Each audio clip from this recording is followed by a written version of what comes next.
So much for your time. I am Pius Kojobaka, and we want to begin business from the mining sector because mining firms paid more than 11 billion cedis in taxes and royalties to the state for last year. George Yafi tells us more. The development represents some significant increase over what these firms paid to government in 2022. Corporate taxes led the pack, with these firms paying more than 7 billion Ghana cedis in 2023. Mineral royalties, on the other hand, accounted for 2.7 billion Ghana cedis, whilst taxes paid by workers in that space in terms of income earned was about 2.7 billion Ghana cedis. The details show that the mining firm spent 31.5 million Ghana cedis on corporate social investments. However, on the other hand, total mineral revenue for last year stood at $5.9 billion. Out of this, $4.2 billion was returned to the country through the Bank of Ghana.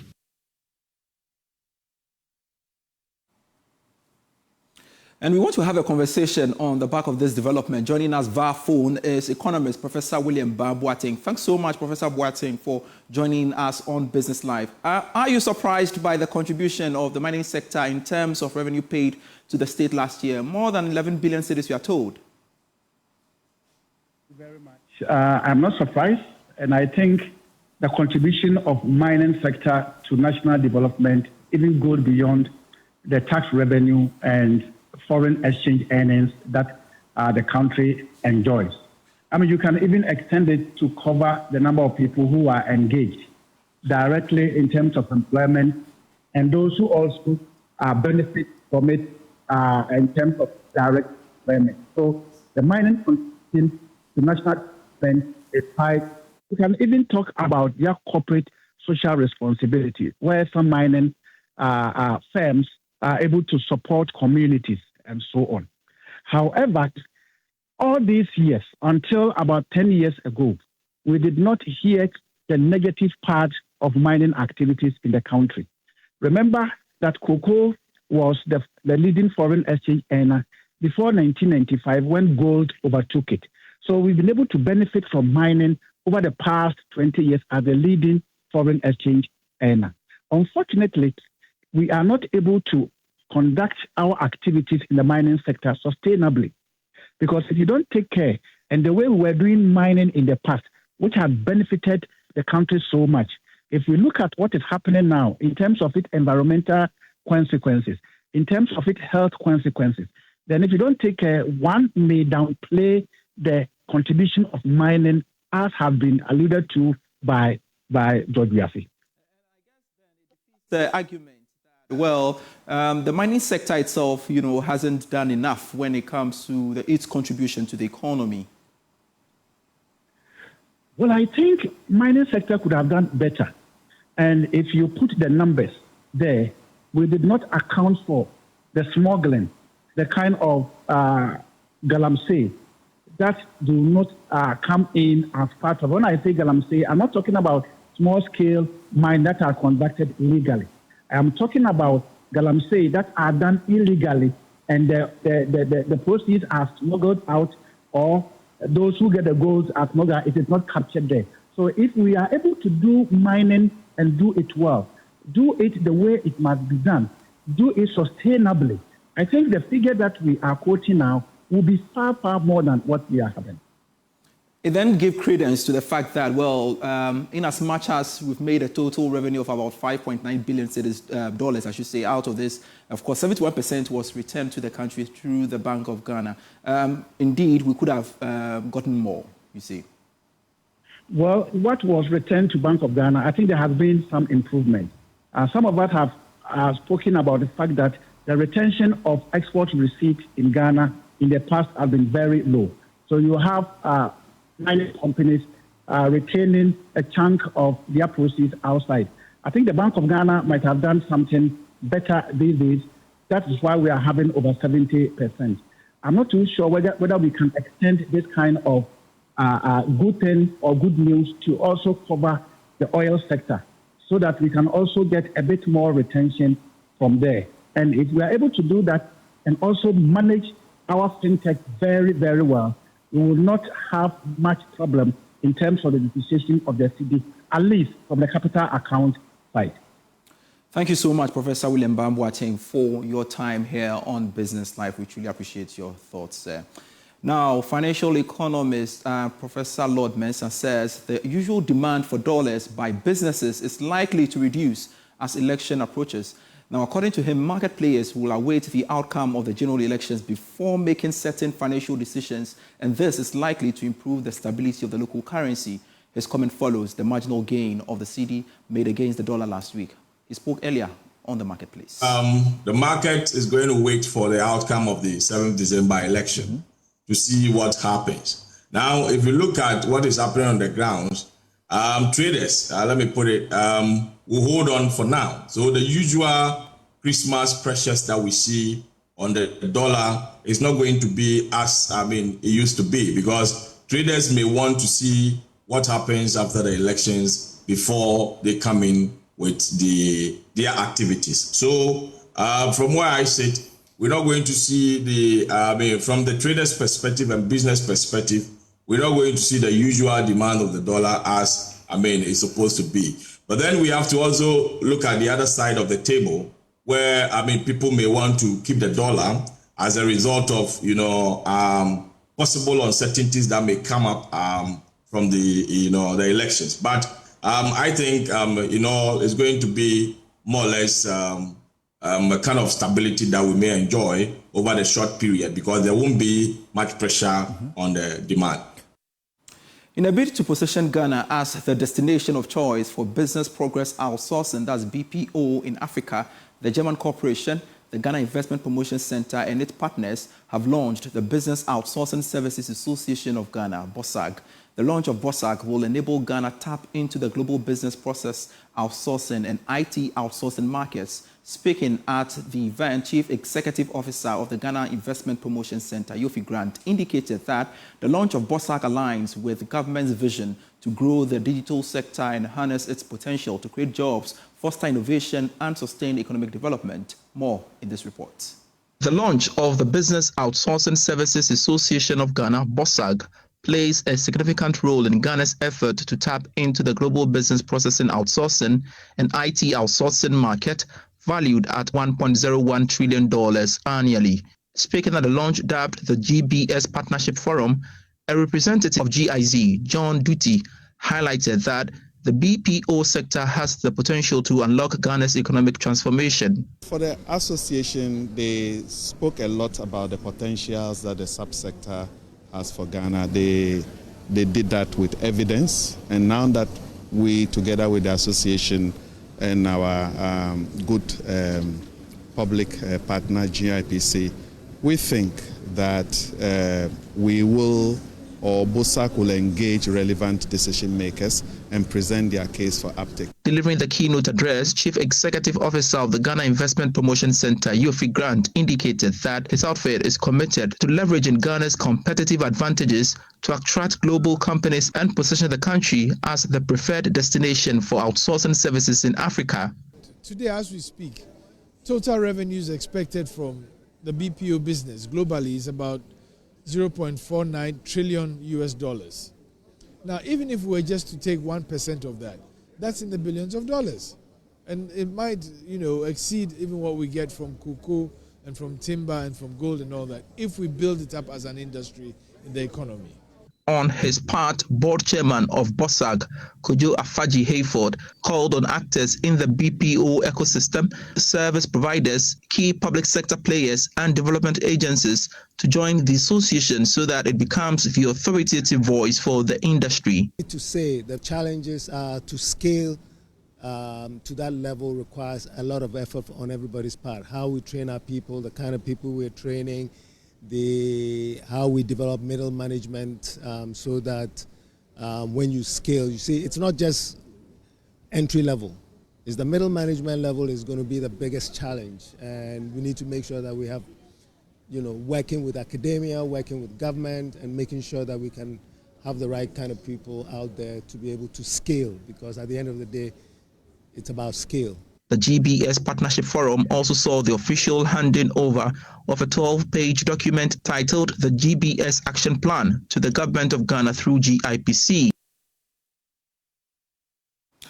The Ghana Stock Exchange is partnering with some financial technology firms to open up the market for some offshore investors. Now, this is part of moves by the managers of the BERS to grow the local market as a safe haven for both domestic and international investors. Managing Director of the Ghana Stock Exchange, Abina Amoah, disclosed this to Joy Business after a short ceremony to celebrate the 34th anniversary of Ghana Stock Exchange under the theme, Leveraging Digital Technologies for Inclusive Capital Market Growth. Here's more. The move to go digital is influenced by the call from many investors to have a common platform to engage in trading and also have access to all products offered by the Ghana Stock Exchange. After more than 3 decades of establishment, the BOWS is making waves to partner more financial technology firms to develop tailor-made products that will attract new investors. Managing Director Abina Amoah has been explaining to Joy Business and also giving some highlights of these partners. So some of the fintechs, some of the partners we are working with are associated with our stock brokerage firms. So IC Securities, Data Bank, and a few others, FinCap Securities, many of the banks, etc., are all partners that we've given access to our system to be able to link their system and provide these tools to investors or create these opportunities for investors. There are also local fintechs like Second Stacks that we've again verified, provided access to our system, and today on the Second Stacks platform, investors can trade from Ghana into Nigeria, Kenya, soon to be announced, hopefully BRVM. But this is a Ghana fintech that we worked with from Ghana Stock Exchange and facilitated their access to additional African markets, and we want to do more of those. Council Chairman for the Exchange, Kofi Adumako, is confident that with the emergence of digital solutions, the BOWS will be positioned as a more competitive market on the sub-region. The discussions we've had today have reinforced a powerful vision of the future. Digital tools and platforms have the potential to redefine what it means to participate in capital markets. These advancements are not merely conveniences. They are transformational forces that will enable a new wave of investors and entrepreneurs to engage with confidence, security, and ease. As the Ghana Stock Exchange continues to evolve, we are excited to see how technology can be the catalyst for unprecedented growth and inclusion in our financial ecosystem. Speaking on the theme, leveraging digital technologies for inclusive capital market growth, the guest speaker for the event spoke on the need for regulations to be developed towards more creative solutions to increase trading on the market. A reminder, you're still watching Business Live. We have more stories for you after this break. Back to Business Live. Some fintech players are calling on the insurance sector to increase investments in technology. The move, they say, will increase Ghana's insurance penetration and, of course, coverage for both the informal and formal sectors. Territory Manager for Paystack Ghana, Felix Dako, said the sector players are willing to collaborate with the insurance sector in that regard. Insured Auto Insurance WhatsApp bot is powered by Blue Space Financial Cloud in partnership with Paystack. According to Territory Manager for Ghana Paystack, Felix Dako, such innovative platform lets you purchase auto insurance in just a few clicks to boost the insurance sector. With less than 2% insurance penetration in Ghana, putting things, because on the flip side, we have, 70+% internet and mobile phone penetration. And so bringing insurance onto this digital platform will allow these, this 70% of Ghanaians to actually access insurance without having to go to a physical office to buy it. The Be Insured Marketplace brings you a range of trusted auto insurance providers to choose from conveniently and reliably platform. Before today, before you buy insurance in Ghana, you have to find your way to the nearest insurance office. All of that has changed today, right? From your phone, just with your WhatsApp, you can buy the insurance that you need, you can make your claims, you can manage your entire insurance process all within your device. So we expect this to expand insurance access across the country, enable even more people to be able to buy insurance, sort of allow people to buy more into the insurance space. So we see this as essentially growing the market for insurance in Ghana. These fintech companies want more insurance companies to consider strong partnership to keep the sector running.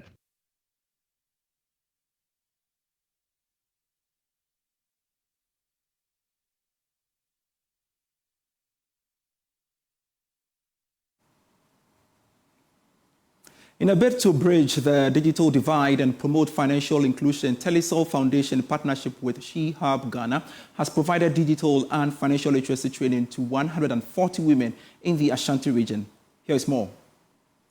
As part of the Telecel Ashanti Month celebration, the telecommunication network, in collaboration with the She Hub Foundation, embarked on a digital and financial literacy training for women. A total of 140 women, including hairdressers and tailors, participated in the training. Nicholas Borg is chairman of the Telecel Group. We're here, yes, to launch the program with She Hub for the training, digital training and financial training for women. We deeply believe in Telecel Group and in all organizations that women are very important. They are the leader and the motor, if I may say, the engine of families and businesses. So we are very happy to invest to promote them and to try to increase their skill.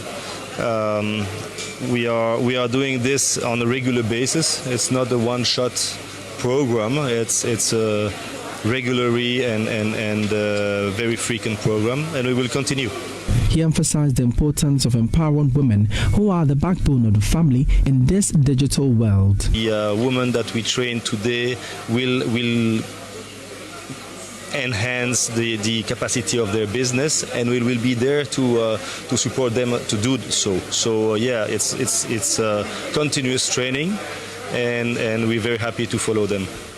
According to Rita Ejewa Roxon, head of Foundation and External Communication, the training in digital and financial literacy is a skill that must be encouraged among women. She had before Abum, 140 women from different cooperatives.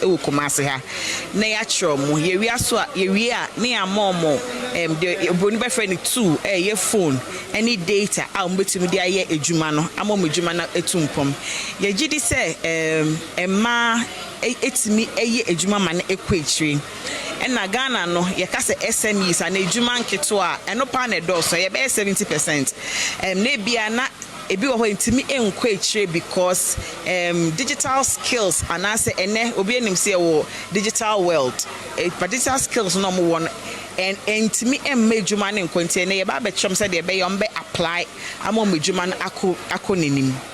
Manager of She Hub Ghana, Faustina Opokum, expressed her delight in partnering with Telecel. Nanabwache Dankwa Adams reports for Joy News. The Managing Director of Labadi Beach Hotel and the CIMG Marketing Man of the Year 2023, David Eduafo, has assured that the facility will deploy customer-centered initiatives to guarantee its profitability in the hospitality industry. He made the statement after management of the hotel announced a milestone dividend payment of 16,509,000 cedis to its shareholder, the Social Security and National Insurance Trust NIT, at its recent annual general meeting. Here is more. Five-star destination Labadi Beach Hotel announced a milestone dividend payment of 16,509,000 Ghana cedis to its shareholders, SNIT. This remarkable achievement, according to the hotel, underscores its unwavering commitment to excellence and solidifies its position as the flagship of Ghana's hospitality industry. Managing Director David Eduafo recounts the excellent works undertaken by management to make the operations of the hotel a success. Our customers are so loyal. We have customers who have been with us over the period for 30 years plus. They're so loyal. There are some of them, they grew up, coming to Labadi Beach Hotel with their parents, and they are still with us. We have professors, we have big people who patronize Labadi Beach Hotel, and it's a family-oriented organization, and when you have loyalty and repeat business, it's more, as most economists or marketers will tell you, repeat business is more profitable than just the one-off business, because there you are assured of getting your revenue constantly. So in Labadi, we give credit also to our loyal patrons, and they have been with us and supported us over the period, and they are part of our success story. You know, I've said already that our staff, or the team I have here, is solid, and they know what to do. This year has been one of triumph and recognition for Labadi Beach Hotel. The hotel was honored with prestigious awards, including the CIMG Hospitality Facility of the Year 2023, 5-Star Hotel of the Year, both regional and national, from the Ghana Tourism Authority, and Hospitality Company of the Year by Globe Productions. Mr. Duafo explains how each award celebrates the hotel's dedication to creating memorable experiences for both local and international guests, affirming its place as a benchmark of luxury and service in Ghana and West Africa. This year, for instance, I mean, we've won for the third consecutive time the CIMG Hospitality Facility of the Year. It doesn't come easy. You know how CIMG goes about their award system. I'm sure multimedia, you are part of this whole equation, and you know how it is. They are very meticulous when it comes to giving the awards. I mean, 35 years of an institution in terms of awards giving is no joke. So they know exactly how they go about the awards with audit and all that. So for a company to be consistent in winning the CIMG Hospitality of the Year for 3 consecutive times is a testament of what happens within that organization. It tells you that the team knows what they are doing and they deliver on promise. For Mr. Duafo, the strategic location of Labadi Beach Hotel enables it to combine nature, leisure, and business, a combination, he says, no hotel currently gives in Ghana. Of the environment, it's a natural environment. You know, we sell leisure, we sell business, we sell nature. You know, 3 in 1. No hotel does that in this country, so you can understand why we are who we are. No hotel has nature, leisure, and business at the same time. But Labadi Beach Hotel has 3 in 1. See the environment. That's why I'm seated here for you to see what we have in Labadi Beach Hotel. We have the cleanest lagoon here, and with aquatic life. And people come here to enjoy these things. And so December is going to be interesting in terms of the caliber of activities or people that come to Labadi Beach Hotel, and it's going to be one of the best. Looking to the future, Mr. Duafo says Labadi Beach Hotel aims to continue setting new benchmarks in Ghanaian hospitality as it drives forward with a focus on strategic growth and innovation. That if things go well and all things being equal, this destination will be one of the best to visit in Ghana. Thanks so much for watching Business Live for today. For more stories, do visit myjoyonline.com/business. Great for serving you. See you at 8 p.m.